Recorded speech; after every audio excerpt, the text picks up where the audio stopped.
Goeiedag en van harte welkom bij Iepen Up hier in het Neushoorncafé. Ik praat nog even Fries.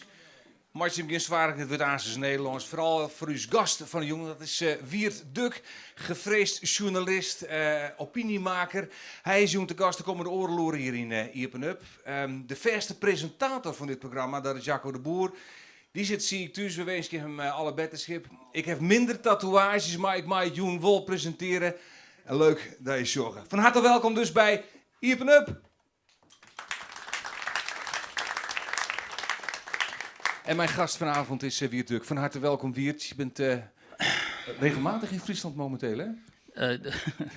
Ja, de laatste tijd ben ik regelmatig geweest ook. Het proces tegen de blokkeervriezen, van wie hier ook een aantal in de zaal zitten. Ja. En, Het zijn je vrienden geworden, volgens mij. nou, ik ken er wel een aantal inmiddels, ja. Ja. Dus, maar goed, dat krijg je zoveel. Als er zoveel over geschreven wordt en als ze zo in de belangstelling staan. En dus dan leer je die mensen kennen. Ja. Ja. Ja. Even over jezelf, 58 jaar, geboren in Noord-Brabant. Bijna overal opgegroeid als zoon van een predikant. Ja, dus mijn vader was, ik kom uit een domineesgezin en die gaan om de 4, 5 jaar trekken die eigenlijk ergens anders naartoe. Dus ik heb een beetje overal gewoond in allerlei plekken in Nederland, maar eigenlijk is Groningen, dat kan ik je beter niet zeggen, maar Groningen is een beetje mijn hometown, want daar heb ik gestudeerd en ook nog de hele tijd gewerkt voor het Nieuws van het Noorden en daarna ben ik naar Rusland gegaan. Dus in Groningen heb ik denk ik het langst gewoond. Wij kennen elkaar een beetje van de muziek, want je was natuurlijk de bassist van de Visitor met Ernst Langhout. Speel je nog wel eens op je basgitaar? Nou, alleen bij reunies met de Visitor, dus eens in de zoveel jaar hebben we een reunie. Ja, kun je het dan nog Met een bands beetje? uit die Friese Bries. Ja. Kun je het nog een beetje? Dan kan ik het nog wel, alleen ik kan het veel slechter dan ik weet niet of in Friesland die namen bekend zijn, maar Ernst Langhout en drummer Bertus de Blauw en Brian van Montvoort. Dat zijn echt rasmuzikanten en die spelen ook nog altijd en die zijn gewoon supergoed. Dus ik vind het altijd fijn dat ik dan mee mag doen op die bas. Maar dan klinkt het ook altijd weer heel goed, gewoon, want dankzij hun. Dankzij dus hun. ja, dat is super, dus hartstikke leuk om te Jouw doen. rol is ondergeschikt. Jouw rol is niet ondergeschikt als het gaat over het maatschappelijk debat op dit moment. Je meent je met verve in allerlei onderdelen van die discussie, maar met name als het gaat om de immigratie en de gevolgen van die immigratie. Er zijn mensen die zeggen van Wiert Duk is de laatste tijd geradicaliseerd. Wat zeg jij dan? Ja, dat de onzin is natuurlijk. Ik denk dat ik mij meng in een debat wat je zou kunnen zeggen, dat gaat over de cultuurstrijd die gaande is. En daar zit immigratie en integratie, maar ook de rol van de islam. In de westerse democratieën zijn er belangrijke thema's in. Mm-hmm. En ook interessant de rol van Zwarte Piet. Kijk, in die cultuurstrijd is overal in het Westen gaande. En bijvoorbeeld in Verenigd Koninkrijk is de Brexit daar de icoon van geworden. In Amerika de verkiezing van Trump. En in Duitsland heel duidelijk de immigratie, omdat Duitsland het zwaarst getroffen is door die stroom van immigranten. In 2005 is meer dan 1 miljoen mensen zijn er binnengekomen. Ja. En in Nederland is raar genoeg is Zwarte Piet het speerpunt in dat debat geworden. En uiteindelijk is dat hier dus op die A7 bij Jouren is dat tot een soort van climax gekomen. Toen een aantal Friesen zeiden van tot hier en niet verder. Dus dat is niet alleen interessant als feit, wat gebeurde daar. Ze proberen een demonstratie te verhinderen, maar ook als fenomeen. Omdat eigenlijk ging die blokkade was een metafoor voor iets wat eigenlijk veel groter is. De Randstad versus de regio? Ja, Randstad versus regio, maar ook wel hoog opgeleid tegenover laag opgeleid misschien. Ook wel, wat je globalistisch zou kunnen noemen tegenover meer patriotisch of mensen die eigenlijk de nazistaat niet willen verliezen. Al die dingen die spelen daar een rol in dat discours, zoals het heet. En Ja. daarom is het ook zo interessant. En daarom is het ook veel interessanter dan alleen maar die functie van Zwarte Piet. Want heel veel mensen kan het eigenlijk niet zoveel schelen of die Piet nou zwart is of niet. Maar het gaat om iets heel anders en het gaat dus uiteindelijk om identiteit. Het gaat om iets veel fundamenteler zijn. Nou, om identiteit en voor mensen is identiteit natuurlijk wezenlijk. Ja, want die Zwarte Piet is natuurlijk eigenlijk maar gewoon iets wat speelt in dit conflict. Het is een symbool geworden voor die strijd, zeg maar. Ja. We hebben, dat is goed denk ik ook even voor de zaal hier te zeggen, we hebben 5 fragmenten, die laten we zien. Het zijn fragmenten die door Wiert zelf zijn uitgezocht. Die hebben een bepaalde reden en een bepaalde betekenis. En daar wil je iets over vertellen. Nou, laten we beginnen met de eerste. Het zijn beelden van een demonstratie, een rel eigenlijk, tegen de mogelijke komst, de aangekondigde komst van een asielzoekerscentrum in Geldermalsen. Mm-hmm. Zullen we eerst even gaan kijken? Ja. We gaan eerst even kijken.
En iedereen wordt naar boven geleid. Moet ook naar boven? En wij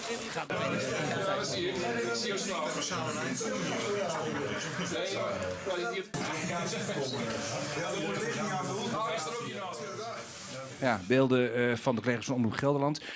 Beelden, Wiert, van rellen die volgden op de aankondiging van een mogelijke komst van een asielzoekerscentrum in Geldermalsen. Het centrum is er niet gekomen eigenlijk. Waarom kijken we hier naar?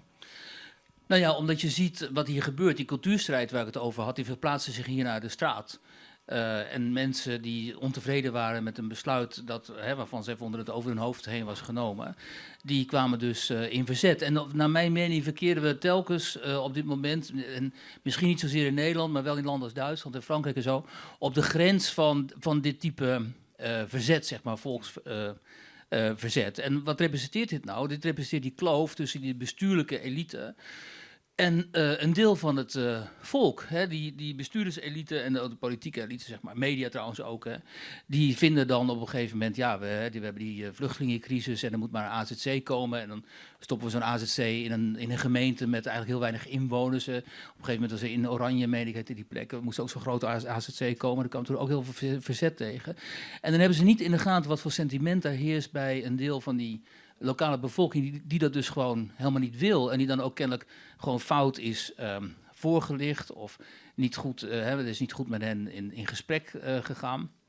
En uiteindelijk, en dat is heel vreemd voor Nederlandse verhoudingen eigenlijk, omdat wij zo'n consensussamenleving zijn en we polderen ons er altijd wel weer uit of zo. Maar boem, dan op een gegeven moment staan die jongens daar. En dan wordt het, wat je ziet, heel bedreigend. Omdat, wat je op een gegeven moment ziet, die mensen ook, nou, naar binnen en zo. Dus ze zijn gewoon bang. En het is ook niet leuk als je tegenover zo'n massa komt te staan.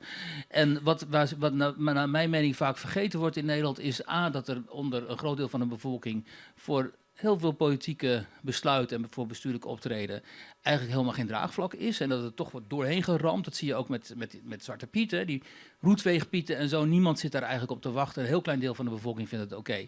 De rest vindt het onzin. En er moet er toch doorheen worden geramd vanwege allerlei andere overwegingen die niks te maken hebben met eigenlijk de lokale bevolking. Maar zeg je daarmee dat het polderen, zoals we dat in Nederland jaren hebben gekend, dat niet meer bestaat? Ja, dat is een beetje een these van mij. Waarom ik deze tijd en deze periode in de geschiedenis zo ook wel bedreigend vind en verontrustend. Dat is dat Nederlandse poldermodel, wat altijd gericht is op consensus. Altijd, hoe grote verschillen ze ook zijn, komen mensen wel weer bij elkaar. Die polderen een oplossing. Dat staat enorm onder druk. En dat heeft volgens mij te maken vooral met het feit dat er nu woordvoerders zijn van minderheden. Die bijvoorbeeld politiek georganiseerd zijn in partijen als DENK en NIDA en zo. Maar je ziet het ook bij die mensen van Kick-Out Zwarte Piet. Die willen geen consensus. Dat zijn maximalisten. Die willen alles of niks. Mm-hmm. En het druist totaal in tegen de Nederlandse politieke cultuur. Dus tegen onze tradities. Nederlanders zijn juist, dat zie je ook. Nederlanders zijn heel erg geneigd om de hand uit te steken. Van ja, kom maar, weet je wel. Oké, je hebt een bezwaar, kom maar. Dan overleggen we en dan we komen er wel uit. Ja, ja. En dan of je gaat gedogen of zo, weet je wel, zoiets. Maar zij wilden het niet uitkomen. Dus dat viel mij ook op in gesprekken die ik had met die jongens van Kick-Out Zwarte Piet en zo. Boom, dat is echt 100% alles of niks. Ze zullen ook nooit tevreden zijn met de veegpiet of zo. Gewoon die Zwarte Piet die moet weg en uiteindelijk wil ze herstelbetaling. Maar de blokkeervriezen, om het even over hen te hebben, Nou, die wilden dus ook niet praten over de komst van die demonstranten naar Dokkum. Die wilden er ook niet over praten. Nou, toch? die blokkeervriezen, voor zover ik dat begrepen heb, die waren niet zozeer, die hadden niet zozeer een probleem met het feit dat die activisten ergens zouden demonstreren op een industrieterrein bij Dokkum of zo. Maar die vonden juist de eis van die lui dat ze mee wilden lopen in die stoet van Sinterklaas en tussen die kinderen komen en zo. Dat vonden zij een probleem. En zij gaan er natuurlijk van uit dat als ze zeggen, joh, dat is niet zo leuk. Het is niet zo leuk voor die kids van ons als jullie hen met een megafoon in hun gezicht schreeuwen dat hun ouders racistisch zijn. Kunnen we daar iets aan doen? En dan zegt die andere kant, die zegt nee, we gaan er niks aan doen. Wij hebben het recht om daar te demonstreren. Ja.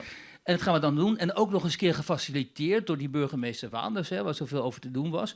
Die kennelijk uit de e-mailwisselingen die we hebben ingezien ook niks liever wilde dan dat die activisten naar Dokkum zouden komen en die route zouden lopen langs die kinderen. Dus dan heb je twee problemen. Ten eerste, die mensen van Kick-Out Zwarte Piet, die begrijpen de Nederlandse verhoudingen niet.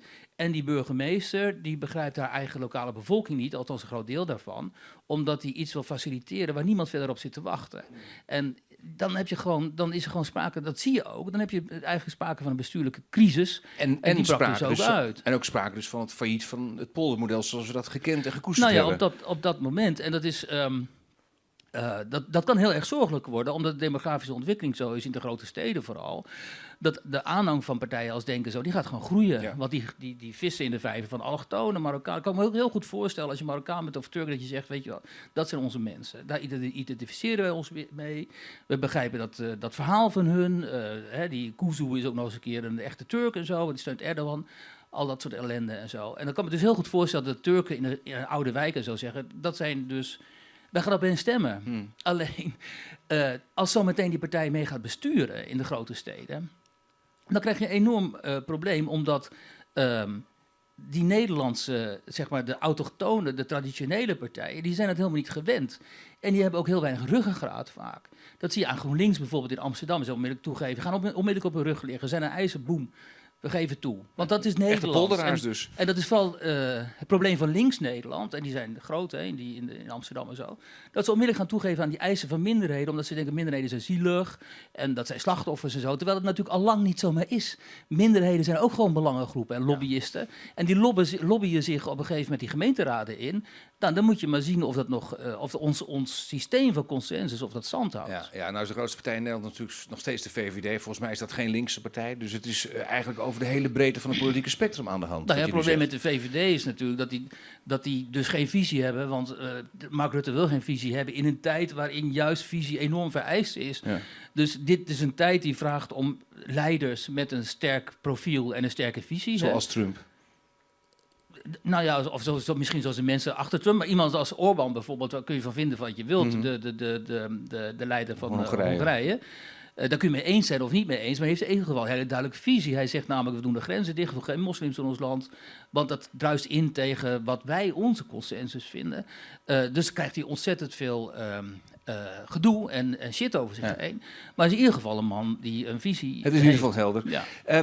Wiert, we praten dadelijk verder. Neem een slokje van je bier. Want we hebben natuurlijk ook nog een fantastische band hier in Iepen Up. En ik hoop dat zij bereid zijn om zich nu ongeveer richting het podium te begeven. Het is een band, ik heb ze in de soundcheck even gehoord. Ze heette Samora.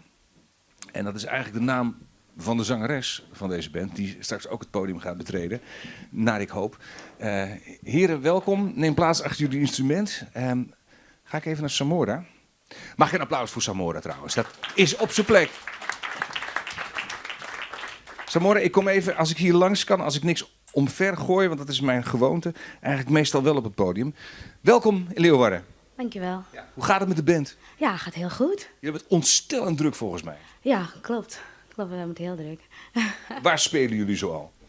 Nou, momenteel spelen we door heel Nederland. We doen mee aan popronden. Dus we zijn in Amsterdam, we zijn in Venlo, we zijn in Leeuwarden. letterlijk overal. Het is de bedoeling dat jullie eigenlijk een beetje buiten jullie randstedelijke comfortzone komen met de band, met de muziek. Klopt, omdat we willen dat de mensen kennis maken met de band Samora. En lekker gaan genieten van onze muziek. Kilometers maken dus voor jullie. Er staat een cd op uitkomen, hè? Ja, klopt. Een albumrelease 7 februari in de Paradiso. Ja. Hoe heet die cd? Mongo. En daar zit ook nog een verhaaltje achter. Vertel eens. Nou, mijn ouders hebben elkaar leren kennen in Mongo. En daar is hun relatie begonnen en zo ben ik ontstaan. Ja, en dat ligt niet in de buurt van Dokkum, zou ik maar zeggen, maar dat ligt echt in Suriname. Ligt echt in Suriname. Ja, dat ligt in Suriname. 7 februari is de release van die plaat. In de tussentijd zijn jullie wereldberoemd in Zwitserland. Ja, wij hebben net een tour achter de rug in Zwitserland. Muziek wordt lekker afgespeeld op de radio daar. En hopelijk mogen we volgend jaar weer lekker gaan toeren daar. Super. Dames en heren, Samora!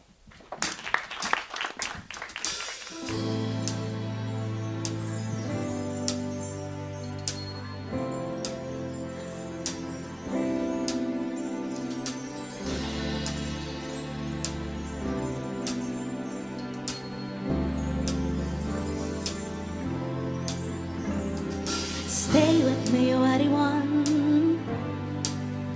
You dip on my mind, till you're close on me hard. Long time me I search and I me confront. When I get what I think, let them look, let them talk. Hit the shoe that I want. Take your time and get to know me. Take your chance and truly show me. Give me a sign if you wanna me to stay. If you want me to stay. When we create every day, it is love on your plate and a smile on your face. I do appreciate all the time we spend. It's in the little tiny things that you do, holding my hand saying I love you. And I hope this never ends if you take your time and get to know me. Take your chance and truly show me. Give me a sign if you want me to stay. If you want me to stay, where all of them there? Sexy man want to know where them there. Pick up the girl, them a taking good care. Wood boy I struggle to handle me. Top in a line and not the game with his tragedies. Them no know. Tell it as a rock, I'm the queen of the show. Them no know. Spreading the love like me name Cupido. Throw them hearts in the air. What are you waiting for? Take your time and get to know me. Take your chance and truly show me. Give me a sign if you want me to stay. If you want me to stay.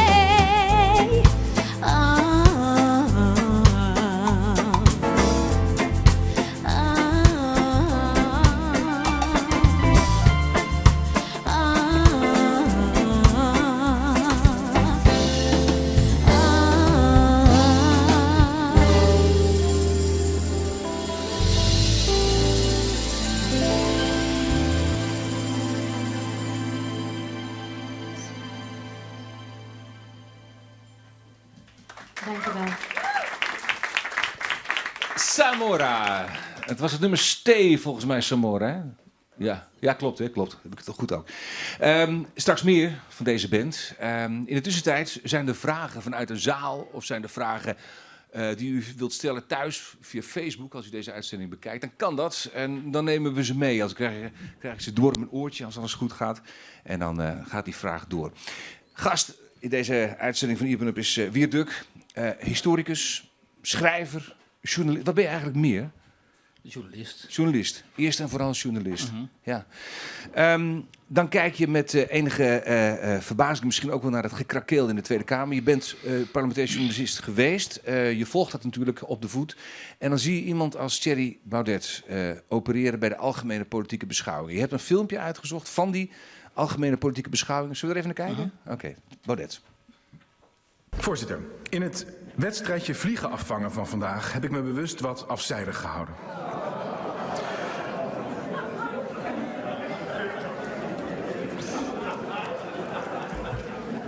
Mijn speech van woensdag is inmiddels op onze eigen mediakanalen alleen al meer dan 500.000 keer bekeken. Het maakt echt iets los in de samenleving. En terwijl ik hier nu spreek... De heer Klaver. Ja, ik vraag welk parlementair werk, want ik heb het vandaag niet gezien. Ik heb het woensdag niet gezien. U komt aan het einde van de avond de zaal eens binnenlopen om nog even te vertellen dat het allemaal toch een beetje tegenviel. Ik had zo gehoopt dat u dat niveau hier omhoog ging halen de afgelopen dagen. Met uw bijdrages, uw visies over hoe we het anders gaan doen. En hoe u Mark Rutte hier echt zo over dat spreekgestoelte had getrokken. En hem had duidelijk gemaakt dat het anders moet in Nederland. Die kans heeft u. U bent verkozen in dit parlement. U had de kans om Mark Rutte eindelijk eens te vertellen hoe het anders moet. Maar u deed het niet. Ja, Waarom niet? ik heb vaak het gevoel U dat deed het niet, meneer Baudet. En dat is volgens mij tekenend voor de wijze waarop u politiek bedrijft. De heer Baudet. Ja, ik weet niet of anderen dat gevoel niet ook hebben, maar ik heb vaak het gevoel dat het beneden mijn waardigheid is om hier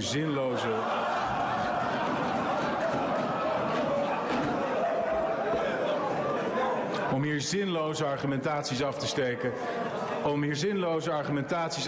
Omdat je toch weet dat er niet geluisterd wordt. Omdat je toch weet dat er niet op je ingegaan wordt. Omdat je toch weet dat degene die je interrumpeert er met een of andere bijzaak zich er onderuit kletst. Ja, zo gaat het nog een poosje door, Wiert. Waarom heb je dit fragment uitgezocht eigenlijk, met Mark Baudet? Omdat het heel illustratief is voor de stand van de politiek. Kijk, Thierry heeft hierin alles gelijk. Het is volstrekt zinloos om daar bij die beschouwingen jouw visie of jouw opinies te geven. Terwijl je weet dat het regeringsakkoord toch al dichtgetimmerd is. En er gaat echt helemaal niemand uit die coalitiepartijen, ook niet Pieter Omtzigt, die bekend staat als de luis in de pels en zo.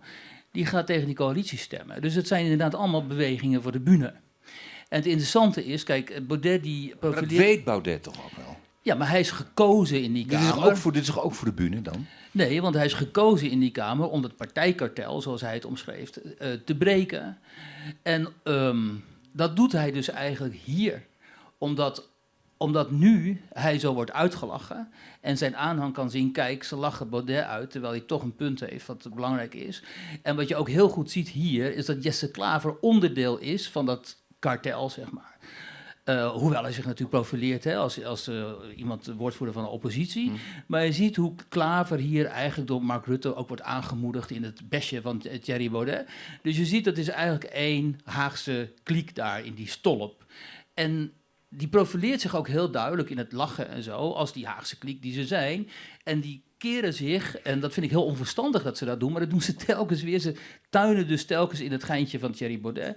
Ze keren zich overduidelijk en luidruchtig tegen die nieuwkomer, tegen Baudet. Want ze willen laten zien, jij hoort er niet bij. Jij hoort er niet bij. Ja. Terwijl hij is gekozen op dat platform dat hij er niet bij hoort. Dus ze geven hem dus eigenlijk alleen maar gelijk door te doen zoals ze doen. En ze zorgen ervoor dat zijn aanhang groeit natuurlijk. Omdat, hoewel hij weliswaar is in de peilingen wat gedaald. Ja, maar die dat zijn ook aanhang... maar peilingen natuurlijk. Precies, maar die aanhang die is er wel degelijk. Dat zijn al die mensen die ook vinden dat die politiek gewoon op deze manier zoals die nu functioneert, dat het eigenlijk een soort van lobbycratie is geworden en dat het niet meer over politiek gaat. En je kunt het heel vervelend vinden van Baudet, hè, Bevestigt hij eigenlijk gewoon hier niet voor de meeste mensen het beeld dat Thierry Baudet een eigenwijze flapdrol is? Nou ja, ook. Hij is natuurlijk een dandy en voor heel veel mensen is hij een charlatan. Maar hij is ook maar als je zegt dat je de debatten onder je waardigheid vindt, wat doe je er dan? Nou kijk, je kunt... Het is ook een ontzettend grappige opmerking dat hij vindt dat het beneden zijn waardigheid is. Maar je kunt ook zeggen, kijk, Baudet is iemand die heeft 10 boeken geschreven over politiek vooral. En over geschiedenis. En die wil in die Kamer een inhoudelijk debat voeren. En dat heeft hij wel...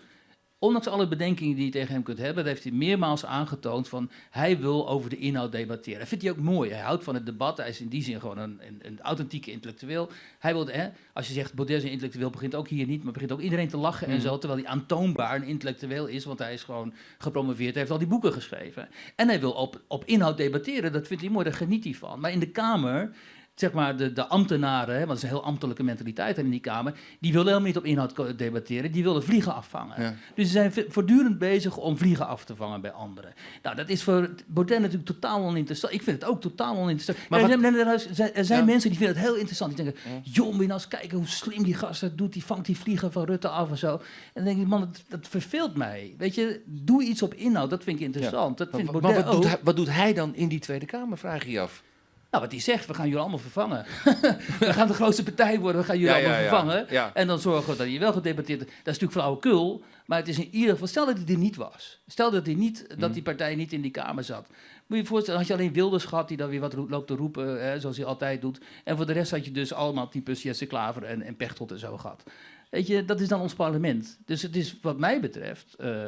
heel goed dat het Forum voor Democratie daar Ja, zit. maar En dat toch- hij die mensen in ieder geval uitdaagt en druk op de ketel zet. Maar hij is niet meer dan een voetnoot in de parlementaire werkelijkheid op dit moment. Oh, ik denk dat als Baudet niet echt grote fouten maakt en als hij zich niet al te ernstig gaat vervelen, wat wel gaat gebeuren waarschijnlijk. Maar als hij gewoon zich blijft inzetten en zo, dan kan hij gewoon over 10 jaar premier van Nederland zijn. Ja? Ja. Hoop je dat ook? Nou, het zal wel interessant zijn.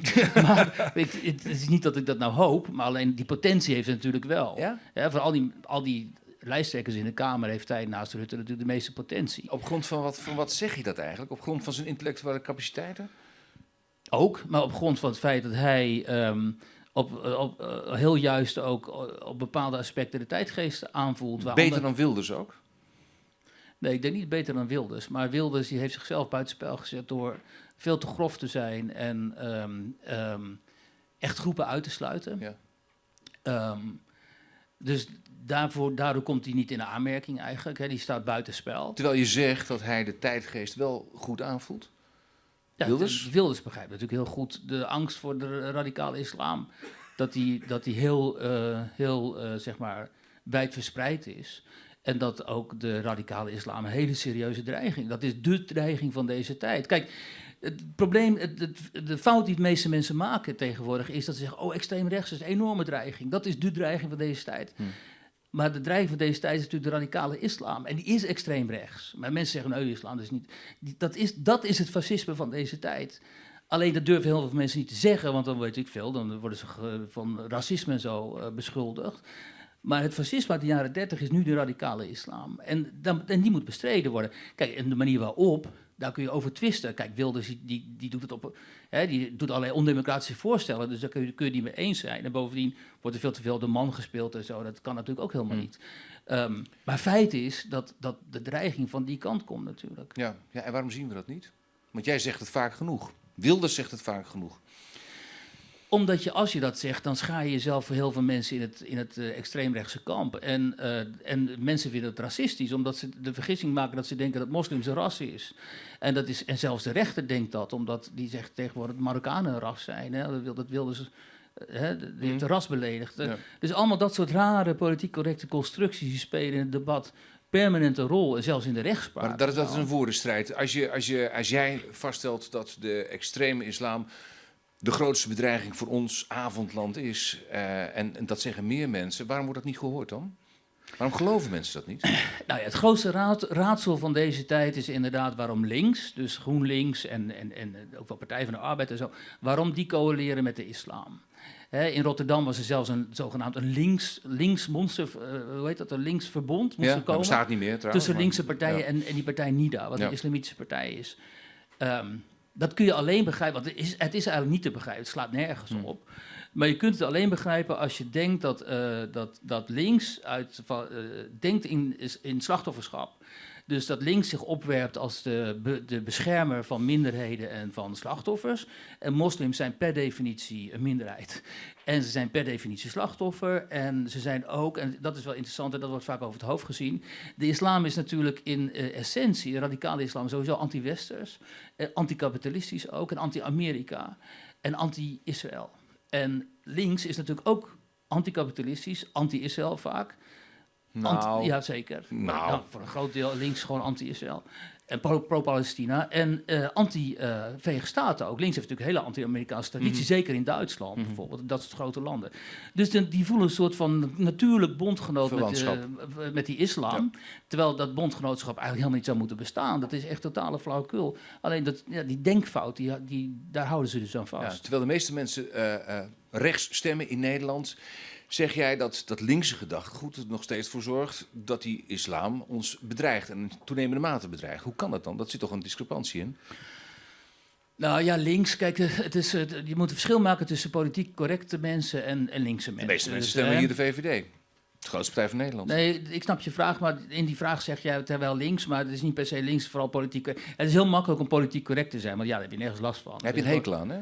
Ja, want het is heel laf eigenlijk. En het is gewoon ook heel gemakkelijk. Om op grote thema's politiek correct te zijn, hoef je nergens druk op te maken. Dan krijg je een baan, dan kun je in het onderwijs, kun je in de zorg, kun je in de media, kun je overal aan de slag, want jij hoort erbij. Terwijl als je dat niet bent, als je het lef hebt om je niet politiek correct te uiten, ja, dan ben je toch meestal wel een beetje de klos. Dus dan kun je dat heb je zelf ook. Ja, maar kijk, ik heb er minder last van. Ik ken heel veel mensen die mij mailen en DM sturen en zo. Dat zijn dan persoonlijke berichten. Je wordt met de dood bedreigd. Ja, maar goed. Maar kijk, er zijn heel veel mensen die in het onderwijs, in de zorg en in de media en zo ook, die zeggen van ja, ik kan niet zeggen wat ik wil, of ik durf niet te zeggen wat ik eigenlijk denk, maar dan word ik gewoon ontslagen. Ja. Dus dan riskeer ik mijn baan en ik heb wel een hypotheek te betalen en zo. Nou ja, in die positie zit ik natuurlijk helemaal niet. Dus in die zin heb ik het heel riant. Maar wat jouw vraag was, hoe kan het nou dat in overwegend centrum-rechtsland mensen links denken, zeg maar. Nou ja, dat komt omdat heel veel van de instituties en zo, dus links heeft natuurlijk een enorm mars gemaakt door de instituties. Dus heel veel van die instituties, zorginstellingen, onderwijs, maar zelfs de woningcorporaties en zo, ja, die zijn in handen van mensen die zo eigenlijk denken. Een beetje Partij van de Arbeid, GroenLinks tegenwoordig en zo. Dus die zitten allemaal in die centrum-linkse hoek, zeg maar. En als je daar bijvoorbeeld aankomt vanavond komt weer Viaduct bij jullie, ja, dan slaan ze helemaal op tilt. Want die kunnen totaal niet tegen dat geluid. Die willen dat het liefst, dat zie je ook op de social media en zo, dat geluid echt onderdrukken. En daarom vinden ze die blokkeervriezen bijvoorbeeld, die voor hun ook op een of andere manier een soort rechtsgeluid vertegenwoordigen. Dat heb je ook gezien, ze wilden telkens die mensen extreem rechts noemen en weet ik veel, Erkenbrand en weet ik veel wat ze allemaal zijn en zo. Terwijl het zijn ook maar jongens gewoon hier van het platteland. Maar dat geluid moet voor hen extreem rechts zijn. Dan kunnen ze het demoniseren. Dan kunnen ze het onderdrukken. En dan kunnen ze ervoor zorgen dat die mensen hun mond houden. Zelfs met medewerking nu van het Openbaar Ministerie. Dus dat is een hele sterke macht. Dat zag je ook heel goed bij het proces in Leeuwarden. Toen die jongens daar gingen zitten, weet je. En dan komen die rechters binnen. En dan staat ineens die macht, die complete macht van de staat, die staat tegenover hun. En je zag ook Jenny Douwe is gewoon helemaal zenuwachtig worden. Hè? Terwijl Jenny heeft toch altijd een vrij grote mond en zo. Ja, maar opeens moesten ze zich gaan verdedigen in het Nederlands. Hè? De taal van de, zeg maar... Hè? De macht. De macht, ook in Friesland. Ik weet niet hoe jullie dat zien, welke taal het is in het Nederlands. Maar goed, en dan zie je dus hoe intimiderend dat is. Ja. En dat maar goed, ze waren natuurlijk beschuldigd van een strafbaar feit. Dus ja, nee, ja, ze hadden een strafbaar feit gepleegd. En dat hebben ze ook toegegeven. Ja. En daar willen ze ook de consequenties voor aanvaarden. Maar wat ik daarmee wilde zeggen is dat die eisen van het Openbaar Ministerie zo buitenproportioneel zijn eigenlijk. Dat heeft precies te maken met waar wij het over hebben. Naar welke kant leunen zij? Hè? En dat is naar sympathie toch wel met die activisten en een soort van dédain ten opzichte van die blokkeervriezen. Terwijl eigenlijk dat dédain, waarom is dat er, weet je wel? En waarom is dat? Ja, dat is de angst voor wat je het gewone volk noemt. Dat is misschien wel interessant om te noemen. Ik heb morgen een interview in de krant in de Telegraaf met Jan Antonissen. Dat is een Vlaamse auteur en die heeft net een boek geschreven. Dat moet u allemaal lezen. Dat heet De Onfatsoenlijke. En die man is in het voormalige gebied van de Europese Gemeenschap voor Kolen en Staal. Dat is de voorloper van de Europese Unie. Ja. Dat is eigenlijk de Europese Rust Belt. Dus in de Verenigde Staten zijn de kiezers van Trump, die wonen in die Rust Belt voor een deel. Dat zijn Ohio. De gedepriveerde arbeiders. Dat zijn de mensen uit de oude industriegebieden die hun banen zijn kwijtgeraakt, die werkloos zijn vaak, die flexbaantjes hebben, die in een soort verpauperde toestand leven. En die heb je hier in Europa ook. En die man, die Jan Antonissen, die zegt, ik ben een linkse jongen, maar ik wilde toch eens horen wat die mensen nou te vertellen hebben. Dus die is hen gaan opzoeken. En eigenlijk zijn hem de ogen open gegaan. Hij zegt, ja, als ik nou terugkom zo van die reis van weken, dan snap ik ook heel goed waarom die mensen zo verontwaardigd zijn en waarom ze zo boos zijn. Want ze zijn ontzettend in de steek gelaten, man. Dat is het electoraat waar Trump op leunt. Zijn dat ook de... Nou, dat is het natuurlijke electoraat van de sociaaldemocratie. Ja, maar dat is het dus niet meer. Nee, omdat de sociaaldemocratie is zich gaan richten op minderheden hè, en op de middenklasse. En de sociaaldemocratie heeft uiteindelijk zich aangesloten bij het hele, zeg maar, dat globalistische project. Hè, waarin mensen geacht worden om niet meer in termen van nazistaten zo te denken, maar in internationale termen, zodat zelfs een timmerman zowel in Nederland zou kunnen werken als in het Verenigd Koninkrijk of in Canada desnoods. Terwijl een timmerman er natuurlijk helemaal niet aan denkt om in Canada te gaan werken. Die wil gewoon hier werken en die wil dat zijn baan beschermd is. En die wil niet dat er allerlei verdringing op die arbeidsmarkt plaatsvindt door mensen die dan weer uit Oost-Europa komen en zo. En links heeft dat zo ontzettend niet begrepen. De SP nog wel.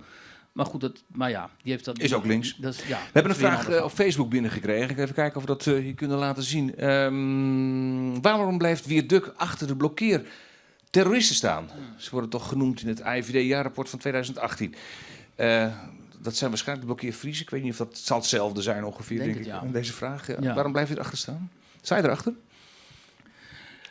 Ik probeer toch te verklaren wat zich daar heeft afgespeeld en wat voor sentimenten daarachter kunnen zitten. Maar je wekt wel de indruk dat je begaan bent met, ook nu in je verhaal zo even, in wat hun overkomt in die rechtszaal, voor en na de tijd. Ik herinner me nog dat de bus op de maandag, de eerste dag van het proces richting Leeuwarden ging. Er mochten geen journalisten mee. De enige journalist die mee mocht was Wierduk. Je bent begaan met hem. Goed zo. Ja. Maar dat is toch wat je wil als journalist? Dat je in de gelegenheid bent om als enige... Ja, maar ben je een woordvoerder of ben je een journalist? Nou, ik heb mijn werk dus goed gedaan. Dus ik had in de maanden voorafgaande aan het proces kennelijk contacten zo goed aangeknoopt dat ik welkom was in die bus en de anderen niet. Ja. Dus dat is als journalist heb je dan volgens mij alleen maar je werk goed gedaan. Exclusief verhaal. En exclusief filmpje in dit geval. Ja, ze zouden te zingen in die bus. Dat is een mooi verhaal. Maar kijk, blokkeerterrorist, kijk...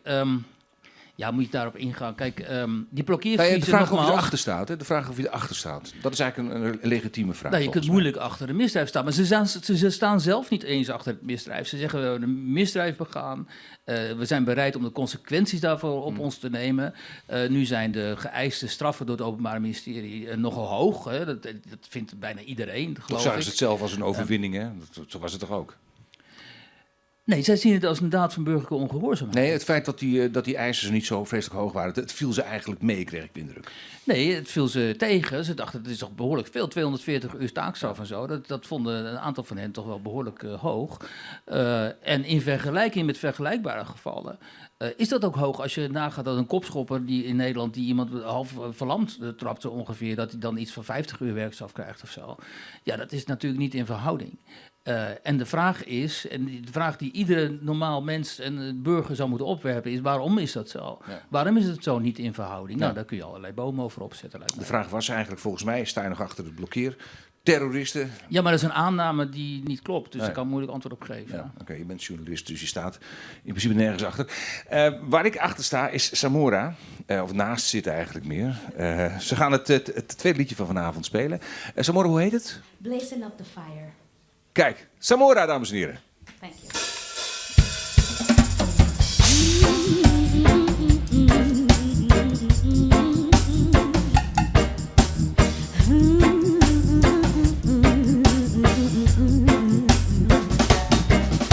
With wood situations, messing on my thing. Listen to a DJ in the ear so I can sing.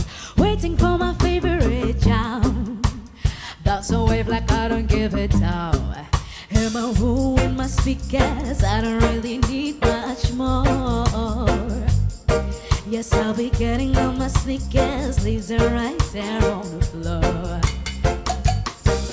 When I listen to my stereo, I can dream away performing in a video. And I'll be playing on a bongo down in Jericho. And we'll be blazing up the fire and the disco. Everybody say, hey, hey, yo. They're calling me the bongo guy. Me said to, hey, hey, yo. They're calling me the bongo guy. When the station is right, prefer them in the night. In the day, them talk too much and all them it's lies. All I want is just a beat. I put it up and my current stomp me fit. When they talking politics, I get scared to get bored. So I'm asking DJ, please do select me some more. When I'm talking about the rich and the poor will be poor. So I'm asking DJ, please do select me some more music. When I listen to my stereo, I can dream away performing in a video. And I'll be playing on a bongo down in Jericho. And we'll be flexing up the fire at the dance floor. Everybody say, hey, hey, yo. They're calling me the bongo, yeah. Me said so, hey, hey, yo. They're calling me the bongo, yeah.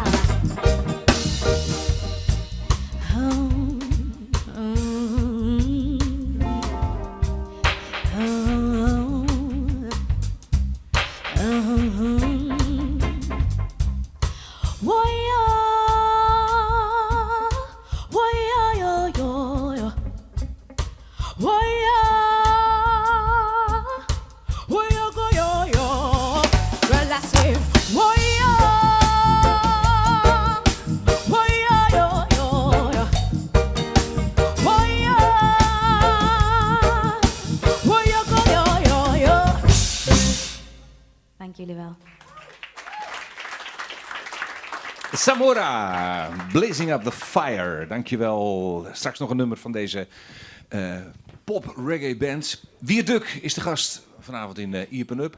Als er mensen in de zaal zijn trouwens die een vraag aan Wiert willen stellen, doe dat vooral. Steek je hand even op. En dan komt Marianne met het rode t-shirt en de microfoon vooral bij je. Om die vraag ook hoorbaar te maken voor de rest van de wereld die zit te kijken en te luisteren naar de woorden van Wiert. Wiert, als we het hebben over blokkeervriezen, blokkeerterroristen, of hoe je zo maar wilt noemen, dan heb je het eigenlijk over macht en het ontbreken van macht. Je hebt een fragment uitgezocht waarin Willem Middelkoop, financieel journalist, vertelt over het boek. Dat gaat over de macht en de macht achter de macht. Leg je het zo een beetje goed uit? Ja, Willem heeft een boek geschreven over de deep state. Wat heel interessant is.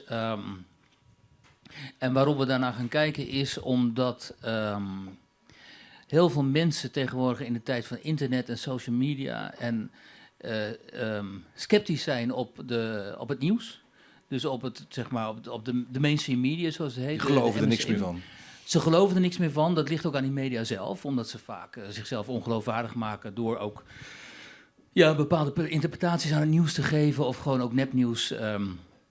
Of gewoon wat duidelijke positie in te nemen, hè, zoals in ieder geval met Trump bijvoorbeeld. Daar hebben de media natuurlijk totaal gefaald, want ten eerste hebben ze helemaal niet gezien dat Hillary Clinton gewoon geen schijn van kans had. Want eigenlijk, als je gewoon naar de situatie in de Verenigde Staten keek, en ook in Europa eigenlijk, er was van tevoren had je toch kunnen voorspellen dat die Hillary het niet zou gaan redden. Maar die media die schaarden zich helemaal in het kamp van Hillary Clinton en zagen dus helemaal over het hoofd dat die Donald Trump die verkiezingen zou gaan winnen. Daarmee hebben ze zichzelf enorm beschadigd, omdat ze daar positie in namen, ook voor Hillary en tegen Trump. En dat leidt ertoe dat mensen die zich informeren via Twitter en Facebook misschien en andere media en zo, dat omdat het nieuws niet meer gekaderd wordt voor hun en vaak ook niet meer op een juiste manier geïnterpreteerd wordt, dat zij zich gaan verliezen in complottheorieën. Ja. En het interessante aan het boek van... de deep state is één van die complottheorieën. Hè. Dat gaat erover dat achter de macht in de Verenigde Staten zit eigenlijk een veel diepere macht. Dat is militair-industrieel complex en daar zit een aantal belangrijke... Dat is ook niks nieuws, dat wordt ook al tientallen jaren gezegd. Hè, dat er een complex is dat verzorgt. Ja, en dat is...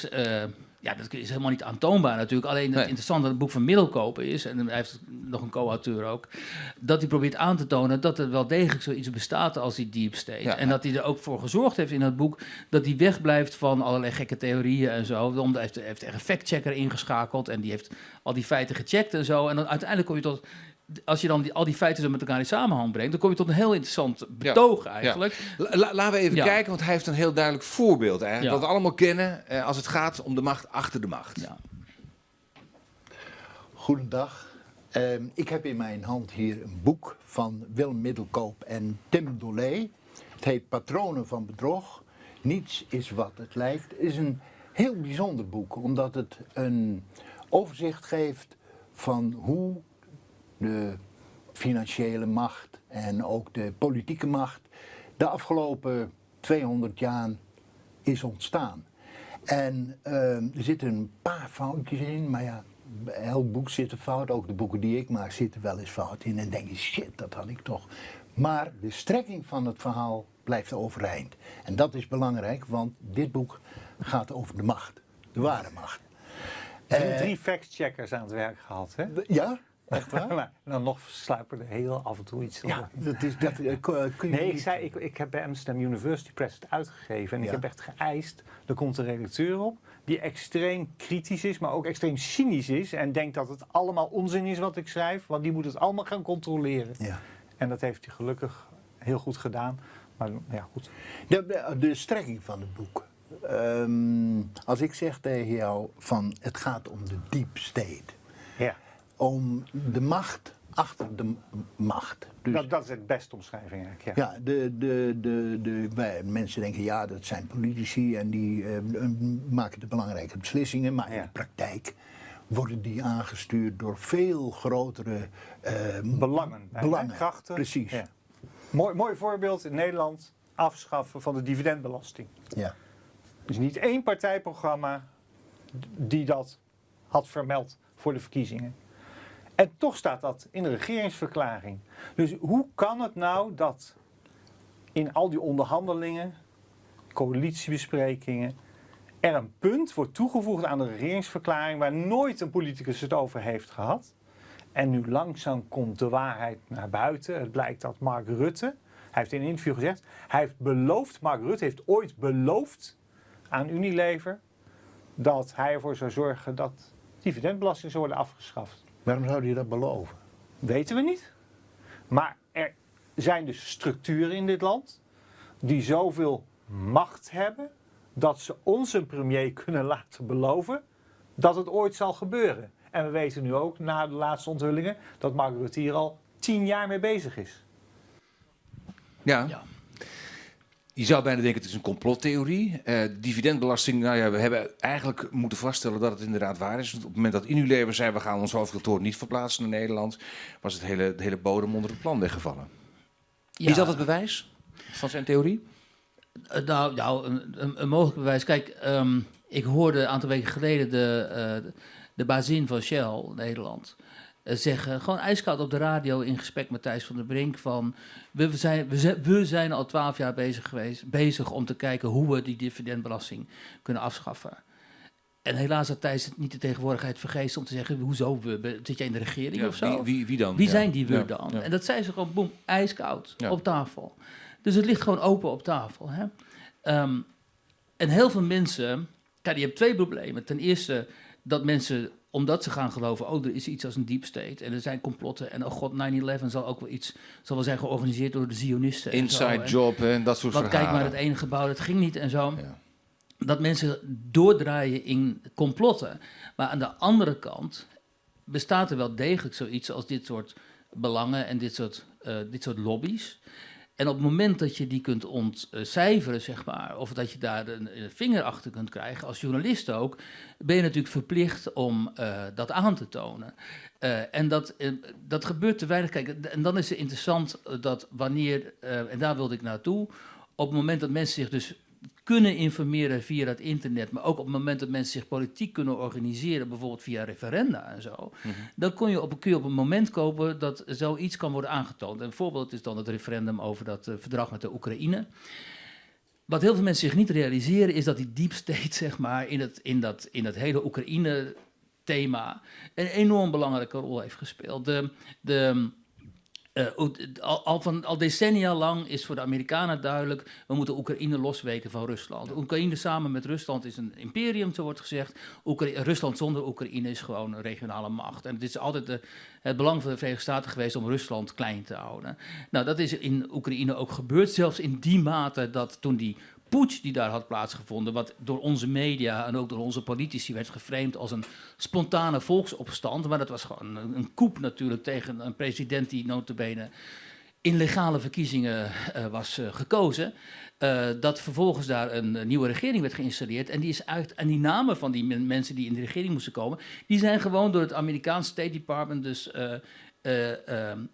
naar voren geschoven. Ja, dat geloof ik op zichzelf wel. Nou, Alleen is dat geloof nou een heel veel bewijs van een deep state? Of is dat gewoon Amerikaanse geopolitiek, net zoals Rusland ook aan geopolitiek doet? Zoals elk land met macht, of dat macht wil hebben, aan geopolitiek doet. Nou ja, dat is geopolitiek op zijn meest cynische manier. Hè. Op het moment dat de staatssecretaris van Buitenlandse Zaken van Amerika, dat was destijds Victoria Nuland, tegen de Amerikaanse ambassadeur in Kiev zegt in een telefoongesprek van joh, die en die moet in die Oekraïnse regering en die even niet. Dat ging dan over die Klitschko, die bokser. Van die even niet, want die is niet capabel, die moet maar burgemeester van Kiev worden of zo. Dan zie je dus gewoon dat die Amerikanen schaak spelen.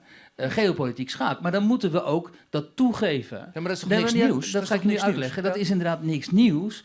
Alleen dan moet je in dat hele debat over dat Oekraïne-referendum en over dat Oekraïnse verdrag, dan moet je ook toegeven, en wij vooral in de media, de analisten zeggen van, wat zich hier afspeelt is gewoon een conflict tussen het Westen en Rusland. En Oekraïne is daar een pion in. En voor ons, voor westerse belangen, als je die al aanhangt, hè, als je dus zeg maar voorstander bent van de NAVO en van de Europese Unie in de huidige vorm en van de Amerikaanse militaire economische belangen en zo, dan is het voor ons belangrijk dat Oekraïne in ons kamp wordt getrokken en dat Rusland een toontje lager zit. Ja, Nou, dan heb je een eerlijk verslag. Maar wat wij deden, en dat doen we altijd, en daar heb ik kritiek op, we gingen zeuren over mensenrechten. Van, oh kijk, er is een spontane volksopstand in Oekraïne en die mensen willen allemaal een democratie naar westers model en ze komen allemaal op voor de mensenrechten en daarom moeten ze helpen. Dat was bullshit, want ten eerste is er nu geen functionerende democratie in Oekraïne. De oligarchen hebben daar enorm veel invloed, net zoveel als in Rusland. En het ging ons ook niet om mensenrechten natuurlijk. Alleen dat smoesje, daarmee worden de burgers zoals die hier zitten telkens maar weer voorgelogen. En dat gebeurde nota bene, en dan ga ik iets heel heikels zeggen, dat gebeurde in dat ja-kamp, dat werd aangevoerd door mensen die verder hier niemand kent. Die ene heet Josja Lievestro en die andere die heet, nou ik ben vergeten hoe die heet, maar die was voormalig partijvoorzitter van de Partij van de Arbeid. En die kreeg geld van die Soros, waar nu zoveel over te doen is. Hè? Waarvan wordt gezegd, nou die heeft overal zijn belangen en zo. En dat is ook zo. Als je het een beetje onzorgvuldig wilt formuleren. Precies. En die kreeg geld dus van hem voor de ja-campagne. En ik heb met die mensen, ben ik in conflict geraakt. Ik ben correspondent geweest in Rusland, dus ik ken die regio goed. En ik schreef veel over dat conflict en zo. En ik schreef gewoon analyses over wat zich daar afspeelde. En uit dat ja-kamp van die Lievestro, die dus met dat geld van die Soros kon acteren, werd ik enorm aangevallen met allerlei leugens. Dus echt puur fake nieuws, puur aantoonbare leugens. Ze wisten niks over Rusland, ze wisten niks over Oekraïne. Ze zijn er volgens mij nog nooit geweest, ze wisten niets. En maar tegen mij oreren op Twitter, op social media, dat ik in de zak van Poetin zit, dat ik een Poetin-versteer ben. Al die shit. Gewoon schaamteloos. En zo'n man, die krijgt wel gewoon een column in NRC Handelsblad. En bij Buitenhof mag hij wat zeggen en zo. En dan heeft Willem gelijk, Willem Middenkoop. Daar zie je de deep state, met zijn pionnetje als Lievestro, zie je daar gewoon acteren. En als je dat dan zegt, hè, als je zegt van, kijk nou, het is gewoon een pion van de macht. Dan zeggen mensen, joh, je denkt in complottheorieën. Terwijl in mijn ogen, als je er iets van weet en als je weet wat zich achter die schermen afspeelt, is het gewoon een feit. Maar maak dat maar eens duidelijk als ook nog eens een keer 90% van de media, zeg maar, zo gemanipuleerd is dat ze allemaal dat anti-Russische standpunt uitdragen. Oké, dat gezegd hebben we. Maar je schrijft inmiddels natuurlijk wel, je moet je eigen rol ook niet onderschatten. Je schrijft voor de grootste krant van Nederland, je bent regelmatig de gast in tv-programma's. Dus wat dat betreft kun jij je eigen visie ook heel duidelijk naar voren brengen. Ja, ik mag niet klagen. Ja, ik wou maar zeggen. Je zit zelfs bij Iepen Up. We gaan even naar Marian. Yes, we gaan even deze kant op. Ik wil eerst graag even een oproepje doen. We hebben hier bij Iepen Up Live een keer True to Power gehad. En het gaat hier nu over macht. True to Power stelt de vraag, wie of wat heeft macht over jou en wat zou je tegen die macht willen zeggen? En op 15 november om 5 uur, hier op station Leeuwarden, wordt een True to Power café gehouden. En we zijn nog op zoek naar mensen daarvoor. En heb je nou een persoonlijk verhaal, wat jij in, pakweg 3-4 minuten wil gaan vertellen, meld je dan even aan via truetopowercafé.co.uk of stuur even een pb'tje via Iepen Up Live. En dan kun je aanmelden voor 15 november om 5 uur hier op het station. En dan mag jij je persoonlijke verhaal vertellen over wie of wat macht over jou heeft en wat je tegen die macht zou willen zeggen. Dat gezegd hebbende wil ik graag Annemarie Lindeboom naar voren halen. Annemarie, welkom. Applausje voor Annemarie. Dat mag. Hoeft niet. Ik kan ook gewoon mijn hand uitsteken. Annemarie, jij schrijft gedichten. En jij gaat vanavond 2 gedichten voordragen. Waar gaan ze over? Ik wist natuurlijk al wat het thema was. Dus ik ga ze een beetje in hetzelfde thema verwerken als waar het vanavond over gaat. Het zijn 2 gedichten. Eentje gaat over vrijheid en vrijheid van meningsuiting. En de ander gaat over onze samenleving zoals die nu een beetje in elkaar gaat zitten. Dames en heren, Annemarie Lindeboom.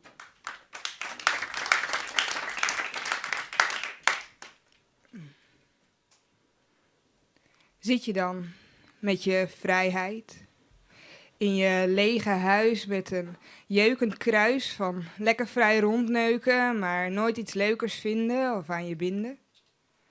Zit je dan met je grote bek in je lege huis waar je alles kan zeggen? Provoceren omdat het kan en alles weerleggen, want het is vrijheid van meningsuiting en dat moet kunnen, man. Een beetje kwetsende teksten kletsen van achter je laptop. Niemand die jou een stop toe kan houden. Jij hebt echt niks voor je gehouden, want jij bent veel te vrij om je in te houden. Zit je dan, jezelf continu vooropgesteld en vrij om te leven zoals jij wil, in het slagveld van meningen en handelen, vooral geen rekening houden met anderen. Niemand die jou zal veranderen, gewoon lekker jezelf zijn ten koste van anderen. Zit je dan en jezelf continu verdoofd, zodat de woorden van hen die je voor het hoofd stoot en die je blijft horen in je hoofd snel verdwijnen en vooral geen schaduw op jouw spotlight schijnen? En daar zit je dan in de rechtbank, een beetje lawaai willen maken omdat het kan. Jij hebt geen boodschap aan de reden van stilte en zwijgen. Jij wil hijgen van het schreeuwen en mensen chockeren en vooral aandacht, zoals het je bracht toen je in de zandbak leerde dat schreeuwen hielp om je zin te krijgen, zonder je gelijk te krijgen. Zit je dan met je vrijheid?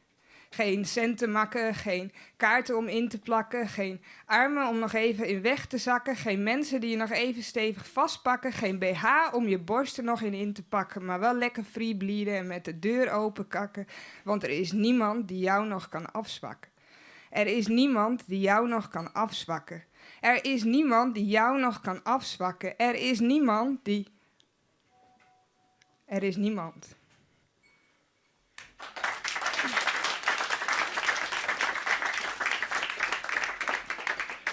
Het volgende gedicht heb ik echt vanmiddag afgemaakt, dus sorry, ik ken het nog niet uit mijn hoofd. Dat was iets te veel gevraagd. Het heet Binair. En daar hoort een kleine uitleg bij vooraf, want het woord digitaal komt van het Latijnse woord digitus, dat vingers betekent. En het refereert aan het tellen op de vingers en het feit dat dit alleen maar discrete waarden kan aannemen. Daar komt het woord digitaal vandaan. En op het kleinste niveau dan wordt er gewerkt met 2 waarden en dat noemt men binair. In de hedendaagse samenleving zijn we digitaal geworden. We zijn de transducers geworden van ons eigen leven. Analoog is omgezet in nullen en enen en alles daartussenin is verdwenen. In de hedendaagse samenleving zijn we tot binaire waarden gedreven.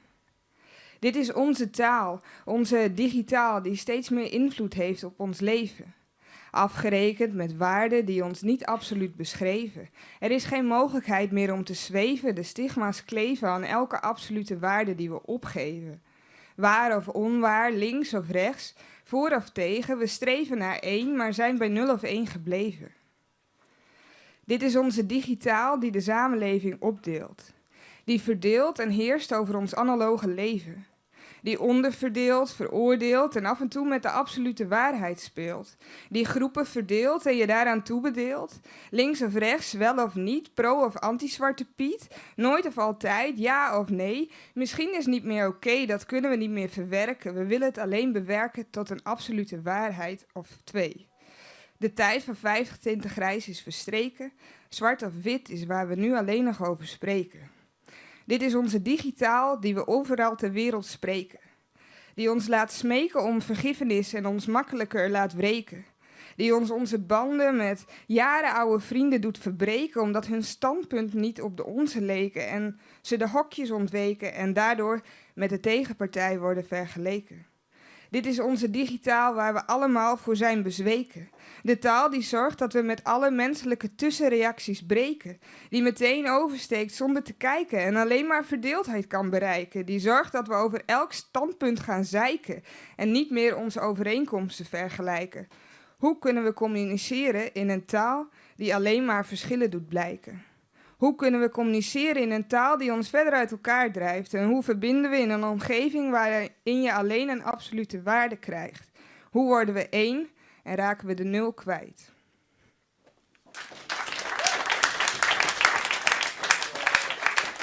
Dankjewel, Annemarie Lindeboom. Met een splinternieuw gedicht vanmiddag afgemaakt. Hartstikke goed. Dankjewel. Wiert Duk is te gast, dames en heren. Dat heeft u inmiddels meegekregen. Hij krijgt applaus van 1, 3, 4, 8. Ik ben het tel kwijt. Gevreesd polemist inmiddels, denk ik ook. Want je hebt moeten stoppen met Twitter, begreep ik inmiddels. Waarom eigenlijk? Nou, ik ben even gestopt met Twitter, omdat ik kon daar niks meer op doen eigenlijk. Dat was gewoon veel te druk volgens mij, of niet? Nou ja, ten eerste werd ik bedreigd, maar goed, dat is dan, die mensen kun je blokken. Maar op een gegeven moment, dan wordt het... er kwamen zoveel scheldkanonades, zeg maar, uit allerlei kanten. Want allerlei groepen die voelen zich door mij beledigd en weet ik veel wat. Die kunnen niet goed met mij leven. Dat verbaast je toch niet? Dus dan, dat verbaast me wel. Nee. Nou ja, echt oprecht wel. Je neemt stelling. Ja, nou dus dan nemen we wel meer stelling. Een impopulaire stelling bij sommige mensen. Dus dan kun je reacties verwachten. Ja, maar ik begrijp nooit mensen ik begrijp oprecht niet mensen die niet met anderen kunnen communiceren. Ik bedoel, ik bedreig hen toch ook niet met geweld of zo. Ik wil niet goed praten, maar je moet ook niet verbazen dat mensen zeggen van ja, maar die Wiert Duk dat is een eikel, dan moeten we maar eens een keer stelling tegen nemen. Kijk, er zijn op die social media zijn mensen onderweg die zijn gewoon koekoek. Ja. Dus die zijn anoniem en die lopen de hele tijd iedereen uit te dagen en te provoceren en te schelden. Oké, nou die kun je blokken. Maar er zijn ook mensen daar, bijvoorbeeld collega's. Bij het Algemeen Dagblad heb je zo'n type, die freelance daar, die is daar webredacteur. En die vindt dat hij 24/7 mij moet provoceren, beledigen, uitschelden, beschimpen, framen, weet ik veel wat. En dan krijgt hij een hele horde mensen, neemt hij dan met zich mee. En die gaan allemaal over Wiert Duk, ouwe hoeren. En hij is één, dat is dan één groep en er is nog een andere groep. En dan zet jij het trollenleger tegenover. Nou ja, er wordt gezegd, Wiert Duk zegt, heeft dan... Maar kijk, het is allemaal eigenlijk gewoon te onbelangrijk voor woorden. Op een gegeven moment werd het gewoon te veel en dan slaat het ook over op mijn krant. Want ik vertegenwoordig wel de Telegraaf. En als te veel mensen zien in hun tijdlijn op Twitter dat Wiert Duk gewoon een soort gestoorde natie is en dat die de hele tijd wordt aangevallen en zo, dan is het natuurlijk ook niet leuk voor mijn krant. Dus op een gegeven moment dan moet ik gewoon eieren voor mijn geld kiezen. Ja. En denk joh, ik ga er even een tijdje weg, want die mensen die zijn gewoon helemaal hysterisch geworden. Is het onder druk van de krant ook gebeurd? Wat zeg je? Is het ook onder druk van de krant gebeurd? Nee, maar die zagen natuurlijk wel dat het mij ook aantastte. Ik bedoel, het is niet goed voor je gezondheid als je echt een godganse dag voor natie wordt uitgescholden en voor weet ik veel wat wordt uitgescholden en zo. Op een gegeven moment kruipt het onder je huid natuurlijk. Ja. Dus dan moet je ook even... Je ging het bijna geloven. Ja, ik ging door net niet geloven. Maar bovendien, het leidt enorm af van het eigenlijke werk dat je moet doen. Laten we even gaan praten over Ismaël Ilgun. Iemand die ook weet wat het is om irritant gevonden te worden, om het zo maar zo te zeggen. Laten we even kijken naar een filmpje met de treitervlogger. Nou, ik heb je net een uitnodiging gedaan om met jullie een keer in gesprek te gaan. Alles goed? Ja, zeker. En, hoe vond je de show? Maar ik vertel je net. Nee, beantwoord mijn vraag. Zie je mensen, we zijn hier. Beantwoord mijn vraag. Wat vond je van de show? Ik vond het niet echt een show. Niet filmen alsjeblieft. Kijk, ik vraag het je heel netjes, niet filmen. Ik ben gewoon in gesprek met haar en jij stoort me. Luister. Ik vraag je heel normaal, alsjeblieft gewoon niet filmen. Maar jij mag mij wel interrumperen wanneer ik iemand aan het interviewen ben en ik mag jou dan niet filmen. Maar oké, zeg dan, wat vond je van het gesprek? Ik vond het een goed gesprek, jij niet? Ik niet, die was allemaal negatief over ons. Nee, ik heb je als eerste Woon jij hier? Jij liegt. Jouw moeder ligt hier. Nee. Waarom tril je me? Waarom tril je me? Voel je geïntimideerd door ons? Nee, niet echt, want ik sta gewoon naast je toe. Mensen, alsjeblieft, wat is dit voor rare Anders was ik toch weggegaan als ik me geïntimideerd voelde. Oké, ga door. Met jullie praten. Lekker en ons helemaal negatief op de media zetten. Ik heb je compliment gemaakt. In plaats van een oplossing zoeken. Maar jij geld aan negativisme en daar moet jij mee stoppen. Negativisme? Ja. Kijk, ze zeggen het weer, hè? Jij gebruikt hun om geld te verdienen. Ik gebruik hun? Goed voor hun. Zij doen het voor mij. Zij doen het voor mij. Ja, dat gaat nog een poosje door. Volgens mij vind je het eigenlijk ook wel leuk. Ik vind dit, ik ben nu weer kwaad. Ja? Ik vind het helemaal niet leuk. Nee? Ik vind het echt... Maar het maakt iets bij je los dus. Wat je hier ziet, dat die mevrouw, dat is Ja. Juliette Rot, die is raadslid in Zaandam. Ja. Het is in de gemeente Zaanstad. Dat is een parel voor de politiek, die vrouw. Dat is een dossiervreter, die doet haar werk vreselijk goed. Dat is een democrate puur zang. Die doet ontzettend goed werk daar in die gemeenteraad en zou op elke landelijke lijst van welke partij dan ook kunnen staan. Tegenover haar staat een ontzettende eikel. Dat is die Ismail Ilgun. Ja. Die was in het nieuws gekomen omdat hij met zijn possie, zeg maar, met zijn gang daar in Zaanstad filmpjes maakte van hoe zij, zeg maar, zich totaal helemaal niks aantrokken van alle onze maatschappelijke afspraken die wij maken. Ze stonden daar te springen op politieauto's, ze provoceerden burgers. Ja, trokken mensen van de fiets. Precies, trokken mensen van de fiets, scholden de politie uit. De politie liet natuurlijk weer met zich stollen. In plaats van dat ze gewoon even de wapenstok eroverheen leggen, lieten ze weer met zich stollen. Gingen ze met die jongens in gesprek, wat je niet moet doen. Goed, dat mondde uiteindelijk uit in de bedreiging van Juliette Rot. Omdat Juliette Rot, die is van het type law and order en zo, die wil dat niet. Dus die heeft die gasten heeft ze aan de orde gesteld in de gemeenteraad. Vervolgens ging hij haar intimideren, op deze manier dus. Ze komen gewoon bij haar huis. Hij komt met zijn camera voor haar staan. Hij zegt tegen die jongen van die haar aan het filmen was, jij mag niet filmen. En hij mag zelf wel filmen. Oké.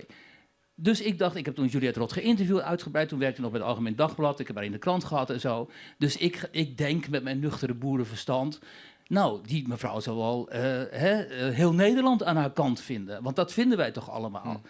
Wat schetst mijn verbazing? Binnen een maand zat die Ilgun bij De Wereld Draait Door. Matthijs van Nieuwkerk die stelde zelfs voor aan die gast, weet je wat, open jij de uitzending maar. Dus hij gaf de belangrijkste stoel van Hilversum. Dat is die van Matthijs van Nieuwkerk. Die gaf hij aan die etter, die mocht de uitzending openen. En kort daarna was die gast vlogger bij het Algemeen Dagblad, mijn krant. Op dat moment toen ik dat hoorde, besloot ik dus, ik ga weg bij die krant. Want ik wil er niks mee te maken hebben. Die collega wil ik niet hebben. Nee, natuurlijk niet. Maar eigenlijk vertolk en je de nu... perversie is... De perversie is dat mensen dit normaal vinden in Nederland. Dat ze het normaal vinden. Is dat zo? Die gast die kreeg ook een platencontract, of weet ik veel wat voor contracten er tegenwoordig zijn. Dus die werd een soort van semi-bekende Nederlander. Terwijl wat hij hier deed, was zich crimineel gedragen met die jongens samen. Maar dat vindt Tegenover iedereen. een Dat vindt gekozen iedereen toch? politiek. Dat Nee, vindt dat toch vindt dus iedereen? niet iedereen. Dat is dus het probleem. Dat vindt niet iedereen. Omdat, en ik weet niet waarom niet iedereen dat vindt, want ze vinden hem kennelijk leuk rebels bij de VARA of zo. Hè? Die jongen die werd ook de hele tijd opgehemeld bij die linkse omroepen. En dat is dus het failliet. Ja, maar is dat werkelijk zo? Jij zit me nou uit te dagen. Maar dat is dus het failliet van het linkse denken. Van wat zij denken, we zien hier een slachtoffer. Deze jongen is uit de achterstandswijk. Hij vertegenwoordigt een minderheid. Hij is zielig. En hij heeft zo'n leuk talent. Hij kan met het cameraatje kan hij iets. Hij kan ook wel iets trouwens. En vervolgens ga je dus helemaal zijn gedrag ga je niet meer in de juiste context plaatsen. Dat ga je dus relativeren, want hij is sneu. Volgens mij vindt iedereen van links tot rechts, van laag tot hoog opgeleid, het een irritante kerel die zo snel mogelijk op moet hoepelen. Nee, maar Wat dat is inmiddels toch ook gebeurd aantoonbaar is. niet zo? Want hij kreeg toch die stoel van Matthijs van Nieuwkerk. Hij kreeg een platencontract. En hij kreeg een contract bij het Algemeen Dagblad. Dus dit kun je toch niet zeggen, Erik? Dat is dus niet zo. Dat is dus, jij kunt het je niet eens voorstellen, maar het is niet zo. Men vond hem een toffe jongen. Dat is de perversie hier. Dat men hem een toffe jongen vond. Maar kun je dat aan de en dat linkse men Juliette omroepen Rot toeschrijven? verdacht ging maken. Want nog erger. Ja, Daar oké. kijkcijfers wordt Zo hier gezegd. cynisch kun je Ja. ook. Ja.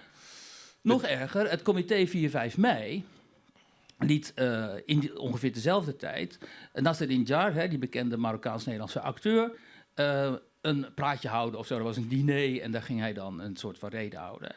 En die Nasreddin, die bedong, wat het plan was dat ook Juliette Rot, dus die mevrouw die je hier ziet, zou aanschuiven. Ja. En toen heeft die Nasreddin bedongen dat hij dat niet wou.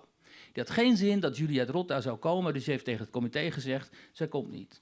En het comité, in al zijn lafheid, die heeft daar dus aan toegegeven. Die heeft gezegd, oké, dat komt zij niet. Dus zij is, zoals Duitsers zeggen, ze was eingeladen, maar ze is ook weer uitgeladen. Nee. Dat is beschamend. Dat is beschamend voor de democratie, dat is beschamend voor onze cultuur. Dat is in alle opzichten is dat een perversie. En we laten het allemaal maar toe en we laten het allemaal maar gebeuren. We zijn labbekakken met z'n allen. Dat is eigenlijk een beetje jouw lafaard. verhaal. Ja. Het polderen heeft tot labbekakkerij geleid eigenlijk. Nou, het moreel kompas staat daar niet helemaal juist even de microfoon afgesteld. bij je. Nee, wacht nou even tot de microfoon bij je is. Dan kan iedereen je verstaan. Ik hou hem zelf vast. Ah. Houd hem zelf. Ja, ze houdt hem zelf vast. Maar even terug te komen op het filmpje wat we net zagen van Ismaël. Kijkcijfers. Keihard scoren. En dan moet ik gelijk even denken aan Twan Huis met onze Jenny. Ja, toch? met Holleder ook. Hij scoort al niet heel goed bij RTL Late Night. Hij scoort slechter dan, hoe heet die jongen? Roberto Twan, zeg ik het goed? Umberto, ja. Het gaat gewoon om scoren. Daar gaat het om. Ja. De objectiviteit is totaal verloren. Heb ik het gevoel, hoor. Nou ja, Kan dit is ernaast zitten? vergelijkbaar inderdaad met die uitnodiging van Twan Huis toen in de college tour aan Holleder. Wat natuurlijk net zo groot, of een nog veel grotere perversie was. En er was ook heel weinig weerstand tegen eigenlijk. Terwijl ik zit dan echt te kijken, hoe haal je het in godsnaam in je hoofd? Dat is waarschijnlijk een moordenaar. Of iemand in ieder geval die opdracht heeft gegeven. En die haal je in het programma. En die ga je ten overstaan van het publiek voor studenten. Ga je die soort legitimeren of zo? Of wat doe je daar dan mee? Ja. Hoe kan dat? Hoe kan je het morele kompas zo slecht zijn afgesteld? Nou ja, nu zie je dus met uiteindelijk, hoe heet dat? Krijg je dat als een boemerang terug. Want die kijkcijfers die zijn niks. Maar goed.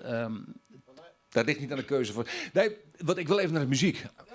Heel snel. Heel snel? Nou, heel snel. Geldt dat voor Omroep Friesland ook? Of? Nee, natuurlijk niet. Nou, oké. Check. Goeie vraag.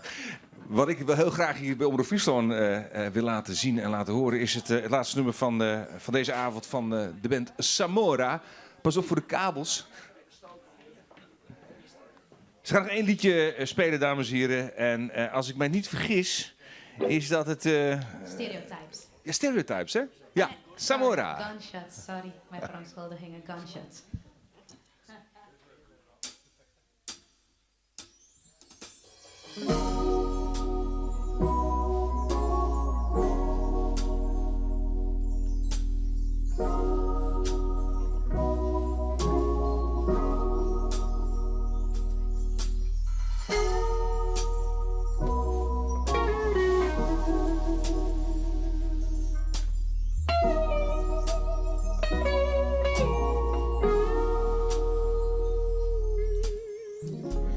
Rivers of blood streaming in the gutter. Another mother lost a child, never be forgotten. 6 men picking up a coffin, 2 girls crying out loud about their loss, and 1 priest looking at the sky, asking what his boy had to die. I heard gunshots running everywhere, faster than a bullet on its way. Hey, gunshots, but my them no play, shoot them for the money, so me say.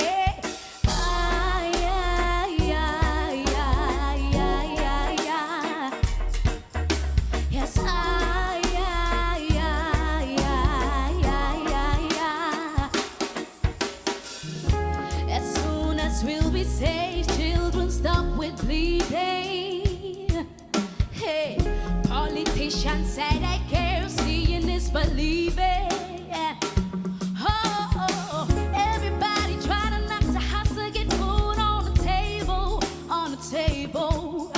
Some people will lose their mind, and they can't get no sleep tonight. I hear gunshots running everywhere, faster than a bullet on its way. Hey, gunshots, but when them no play, shoot them for the money, so me say.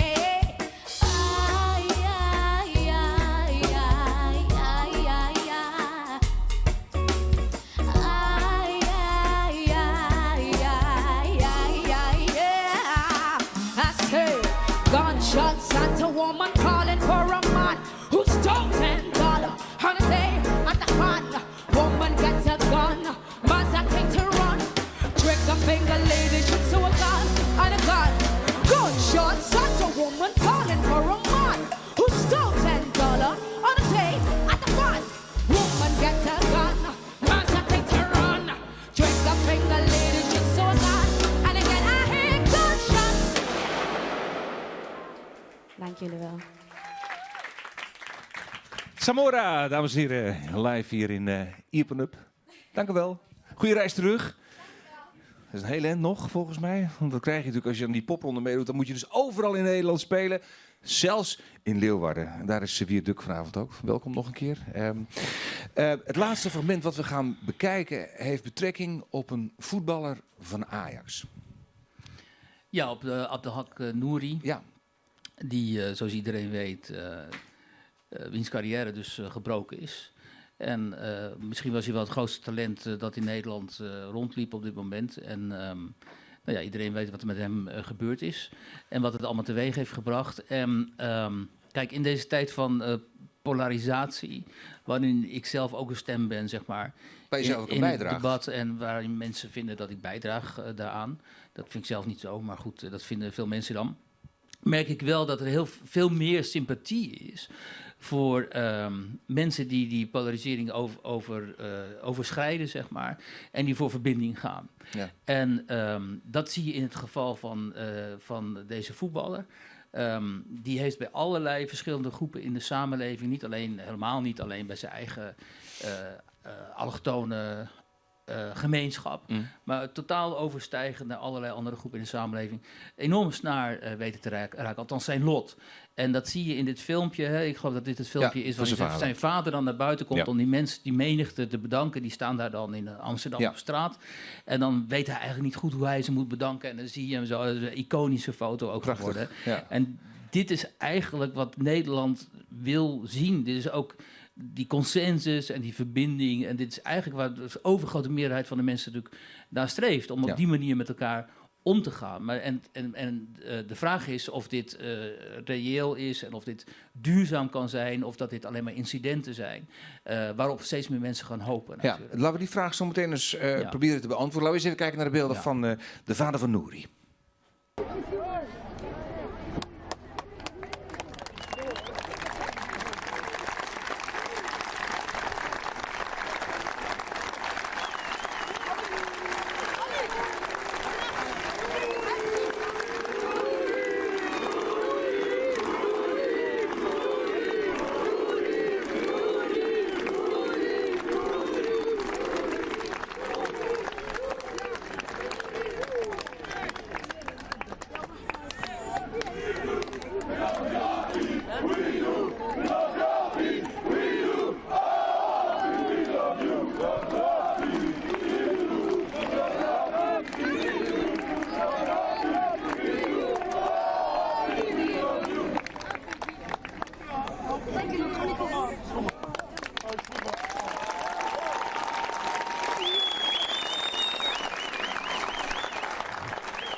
Ja, daar sta je dan als verdrietige vader van je zoon. Ik zag trouwens gisteren bij de wedstrijd tussen Ajax en Benfica een spandoek van Benfica supporters, waarbij ook Stay Strong Appie stond. Is dit een incident? Want je werpt die vraag zelf op, deze verbondenheid met het lot van deze jonge voetballer. Of is dat iets wat waar je werk van kunt maken? Nou, twee dingen. Kijk, in de voetballerij zijn dit soort, zeg maar, wat mythische momenten worden. Wat je gisteren ook zag bij die wedstrijd tegen Benfica, dat die aanhang van Benfica dan een spandoek bij zich heeft voor de jongen. Dat is zeg maar, dat komt veel voor en dat is heel mooi. Dus dat soort respect over en weer en zo. Ook weten wat er bij bij je tegenstander speelt. Maar blijft dat beperkt tot voetbal? Dat is prachtig. Nee, en dat hoeft zich niet per se te beperken tot het voetbal. Kijk, het probleem bijvoorbeeld is, van mij wordt vaak gezegd, dat is halve racist en zo. White supremacist, al die shit en zo. Maar mijn dochter is half Russisch en mijn zoontje is half Turks. En ik ken dus die gemeenschap heel goed. Daarom vind ik ook dat ik er heel veel over mag zeggen. Want ik ken namelijk heel veel Turken en ik ken nogal veel Marokkanen. En er wordt gezegd, Wiert Duk zou beter moeten weten. En ik weet dus ook beter. En omdat ik beter weet, schrijf en zeg ik dingen die misschien mensen die geen allochtonen kennen, maar er wel een grote mond over hebben, niet weten. Omdat ze leven niet met die mensen. Kijk, Er zijn twee kanten aan die medaille. Aan die multiculturele samenleving, die heeft twee kanten. Aan de ene kant een kant van grote mislukking en gebrek aan integratie. Maar ook een andere kant, zoals in Rotterdam, in Katendrecht, waar mijn zoontje opgroeit. Die woont daar in een soort nieuwe middenstandswijk, zeg maar. Waar die woningen zijn opgekocht, heel interessant, door de allochtone middenklasse. Dus die allochtone middenklasse zijn Marokkanen, Turken, Hindoestanen veel, Kaapverdië. Alles woont daar op dat ene pleintje, weet je wel. Dat zijn allemaal culturen. En al die kinderen die spelen met elkaar. Dus mijn zoontje speelt met zijn beste vriendjes Marokkaans. De andere jongetjes zijn hoogblond. De derde die komen uit Sri Lanka. Alles zit daar, speelt met elkaar. Dus die kinderen die weten niet beter. En al die families staan met elkaar te barbecuen en dan is er geen varkensvlees, weet je, of wel varkensvlees. En de enige echte twistpunt is dan Erdogan of zo. Hè? De Turken die dan met elkaar niet eens zijn over Erdogan, bijvoorbeeld. Dat is het enige twistpunt. Voor de rest is er geen probleem. Maar hoe komt het nou? Want al die mensen, dat is middenklasse. Die mensen die hebben allemaal een baan, die hebben goede banen, die hebben 2 auto's. Ook de mevrouw met hoofddoek rijdt in een surf, weet je wel. Gaan gewoon naar hun werk, die kids die gaan allemaal op dezelfde school. Dat is het ideale plaatje. En de enige conflict is daar juist met de blanke onderklasse, die eigenlijk van Katendrecht komt, dus de oorspronkelijke bevolking, die is verdrongen, die huizen niet konden kopen, die zitten in die huurwoningen, die oude huurwoningen daarachter, en die zijn jaloers op die allochtone middenklasse, die wel die huizen voor een paar of 3 ton of zo kunnen kopen. En er wordt gezegd, dus die dat duk is is een spreekbuis voor die onderklasse die huizen niet heeft kunnen bemachtigen. Ja, dus wat ik dan doe, omdat ik dat interessant vind ook, is die blanke onderklasse opzoeken en zeggen, joh, wat zit jullie nou zo dwars? En dan komen ze met dat soort verhalen. Dan komen ze met de verhalen van, mijn beste vriend is Ali, dat is de Turk, die het ook niet gered heeft en die ook in een of ander huurwoningje hier naast mij zit en daar kan ik prima mee overweg, maar de immigratie is wel een groot probleem. En dat snap ik. Want ze worden al verdrongen en de kans bestaat door nog meer immigratie en nog meer islam, dat ze nog meer verdrongen worden. Want wat ik ook zie daar op Katendrecht en in die Afrikaanderwijk die daar vlak naast ligt, dat is dat die islamisering echt in snelheid, dat zien jullie hier waarschijnlijk allemaal niet, echt in sneltreinvaart, maar ook echt in razend tempo, in tempo van zo'n boelentrein, voortraast daar. Maar dat is, wat anders, dat is dus wat anders dan die middenklasse die in staat is om zo'n woning te kopen. Nou, we dreigen naar een situatie toe te gaan waarin, zoals je die in Britse steden wel hebt, waar je heel veel Pakistani hebt, die zijn daar de succesvolle middenklasse. Gewoon, ik meen in Bradford, ik las zo'n verhaal in de Duitse kranten over. Dan beschrijf je de situatie waarin de middenklasse geheel geïslamiseerd is en heel Pakistaans, dus de businesses en die hebben dus het bedrijfsleven en zo in handen. Ook de local council via Labour, de gemeenteraad is dan voor een groot deel zeg maar islamitisch en Pakistaans. En daaronder zit een witte onderklasse die, zeg maar de Tommy Robinsons van deze wereld, die geen schijn van kans meer hebben. En die kijken naar boven en wat zien ze daar? Vroeger zagen ze daar de Tories zitten. Wat zien ze daar nu?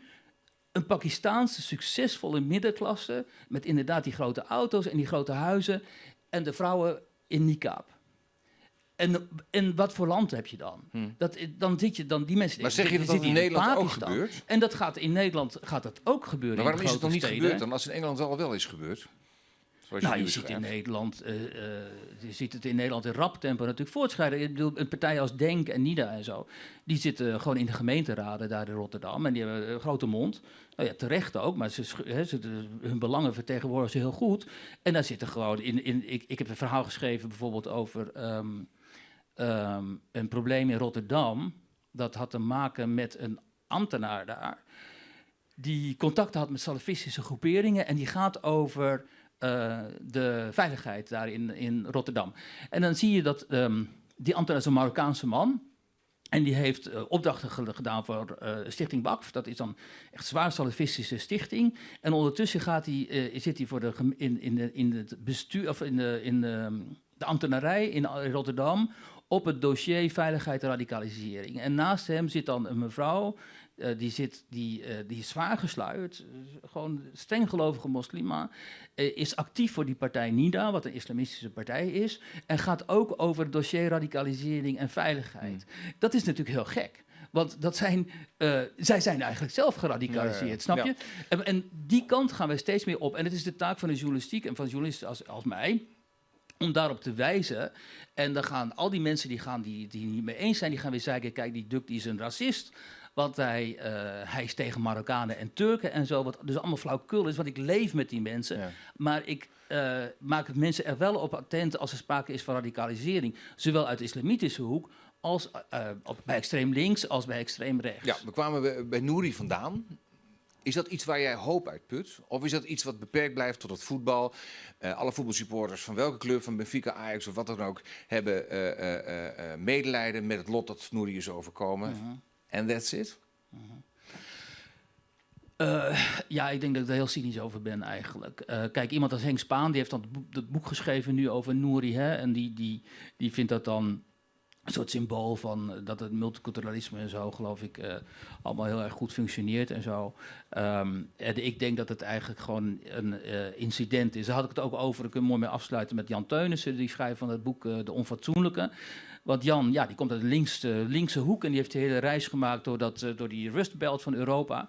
En die is best wel geschokt eigenlijk. En dan eindigt hij zijn boek met van ja, wat voor hoop kan ik nou eigenlijk hebben? En dan zegt hij, nou ja, ik heb toch maar hoop op de volgende generatie, omdat die mensen al zo gewend zijn aan die diversiteit en het multiculturalisme en zo, dat ze de verschillen onderling al helemaal niet meer zien. Dus het maakt niet uit, ben je moslim, niet moslim, ben je donker, ben je zwart, ben je geel, weet je wel. Maar dat optimisme deel jij niet? Nee, die deel ik nog niet. Alleen ik denk wel, als de generatie van mijn zoontje volwassen is, die weet dan inderdaad niet beter. Als hij daar in Rotterdam blijft en blijft opgroeien met die kinderen met wie hij nou opgroeit, dan heeft hij niet eens een idee dat er nog ergens iets is als Friesland wat een vrij homogene bevolkingssamenstelling kent. dus dan krijg je waarschijnlijk, je krijgt een soort twee Nederlanden of zo. Het Nederland van de grote steden, de Randstad, en het Nederland van meer de regio en het platteland. Ja, de Randstad versus de regio. Want dat is eigenlijk nou ja, het is niet per se of het versus de regio is, maar dat zijn wel hele verschillende contexten en verschillende belevingswerelden. Nou, op het moment dat de Randstad hier wil komen demonstreren tegen Zwarte Piet, dan heb je de Randstad versus de regio. Nou, op het moment dat die op elkaar stuiten en dat die ook in belangen op elkaar stuiten, zoals in het geval van de blokkeervriezen, dan kan het natuurlijk als een conflict worden gezien. Terwijl als je elkaar met rust laat en denkt zoals heel veel Friezen denken, Groningers ook van, joh, die Randstad, dat zal wel, ik wil er niet eens meer naartoe, want wat heb ik daar te zoeken? En omgekeerd, want voor Randstedelingen is Friesland natuurlijk altijd een soort wereldreis. Ja, dan laat je elkaar met rust. Maar dan moet je elkaar ook in die zin ook met rust laten. En dan moet je niet, zoals die activisten van Kick Out Zwarte Piet dat willen, jouw mening en jouw opvattingen over wat racisme is en hoe de wereld eruit moet zien, ook nog eens een keer opleggen aan mensen die daar helemaal niet op zitten te wachten. Ja, en dat is wel wat er gebeurd is in jouw visie, in ieder geval. Wiert Duk was vanavond de gast in Iepen Up. Ik vond het leerzaam, laat ik het zo zeggen. Dank u. Ja. Leuk om te doen. Dank voor je komst. Goeie reis terug. Het is een heel eind, hebben we net gehoord, dames en heren. Ja, dat is heel ver. Applausje voor Wiert Duk. Dank ook aan Samora natuurlijk. Succes met de band verder. Dank ook aan Annemarie Lindeboom voor de 2 prachtige gedichten die we hebben gehad. Iepen Up is de volgende week weer. Ik denk dat Jacco hier dan weer zit. Dan hebben we meer plakplaatjes. Maar verder is eigenlijk de toon precies hetzelfde. Bedankt voor het kijken, bedankt voor het hier zijn. En nog een hele fijne Waar zit de Joen?